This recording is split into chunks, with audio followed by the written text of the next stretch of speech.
I bought the Cadisen 38mm dive watch. It's got very desirable dimensions, both for comfort and for aesthetics. But heads up, there's a right way and a wrong way to buy this watch, and you'll really suffer if you get it wrong. So do watch the whole video. I'll drop an affiliate link to where you can get the watch. If you buy one, I can earn a small fee at no extra cost to you. That's my disclaimers out the way. So a 38mm diver. This watch looks proportionally sized on my 7¼ inch wrist. I'm skipping its backstory and what inspired the design. Everybody else has done that. I just want to take a focused look at the watch. So it has a very sought after case diameter of 38mm.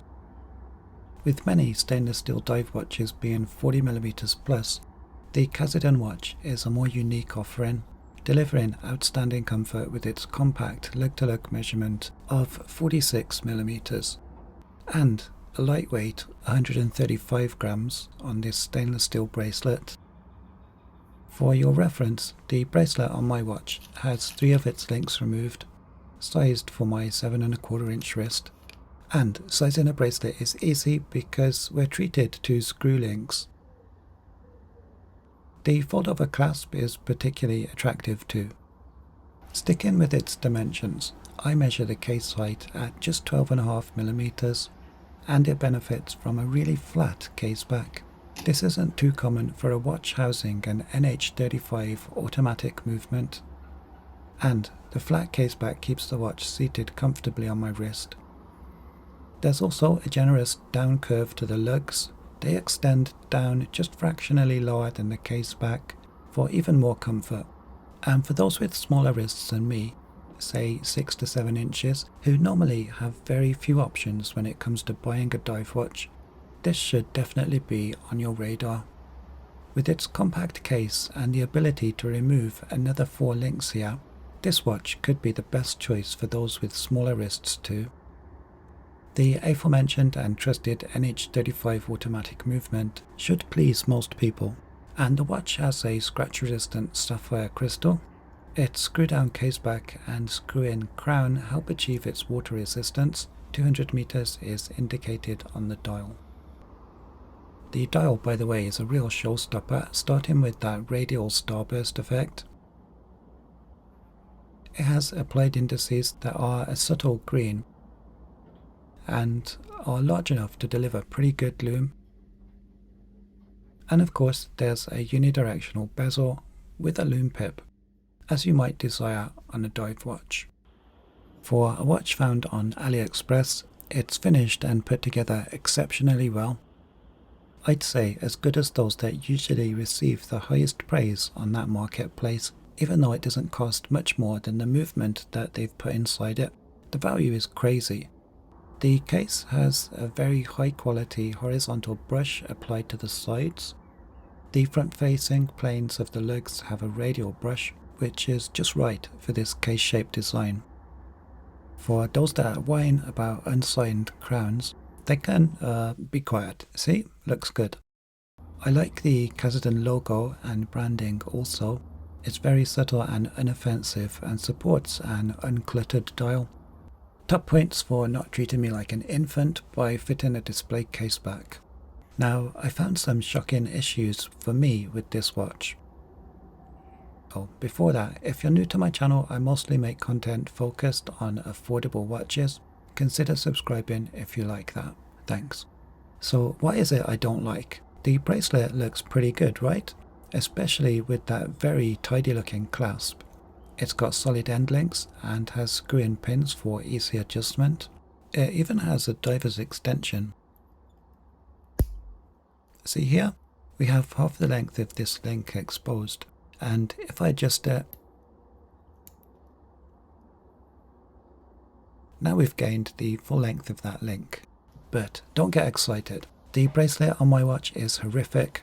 I count around 6 issues as follows.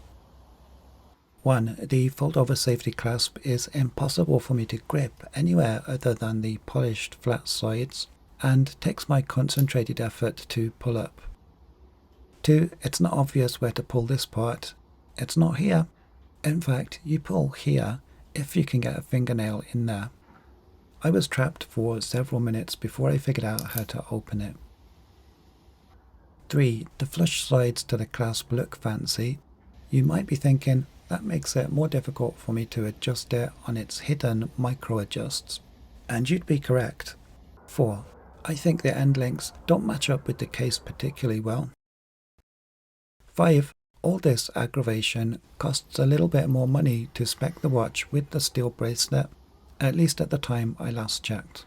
6. If you ever took it off the bracelet and one day decided to put it back on, you might want to set aside a considerable gap in your diary. I spent nearly 2 hours wrestling with the bracelet to fit it onto the case. In that time, some people might earn enough money to buy another watch. I bought my watch used, and I think I found a battle scar its previous owner had when trying to fit the strap.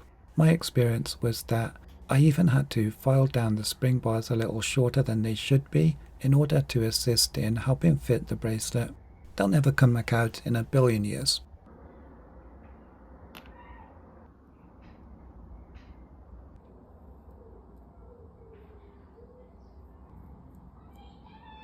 I got them back out. Good, let me show you some alternative straps. Oh, and if any of that was helpful, please give me a like. I'm still a smaller creator and the likes help me. Thanks.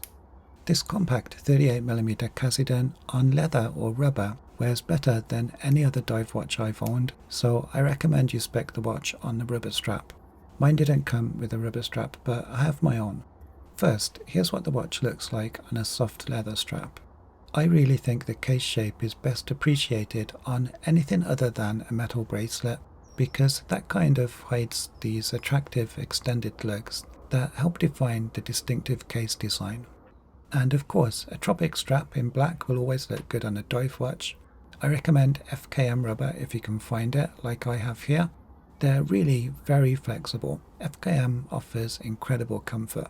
Working backwards, here's the box I should have showed you at the start. The presentation is nicer than the usual plastic tub that most watches from AliExpress I've bought usually come in. The box has Cadisen branding, a magnetic closure, and feels nice. I'd gladly put this one on my bookshelf rather than hide it in a drawer. Inside, I found the warranty card, 12 months, what with various terms and conditions. I also got a Cadisen branded cleaning cloth, and this is an unusual extra find, an operation manual.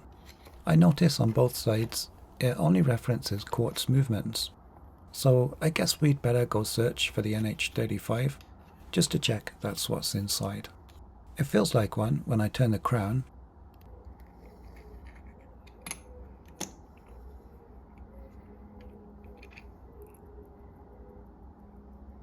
And there it is, the NH35 24 joule automatic movement with 41-hour power reserve.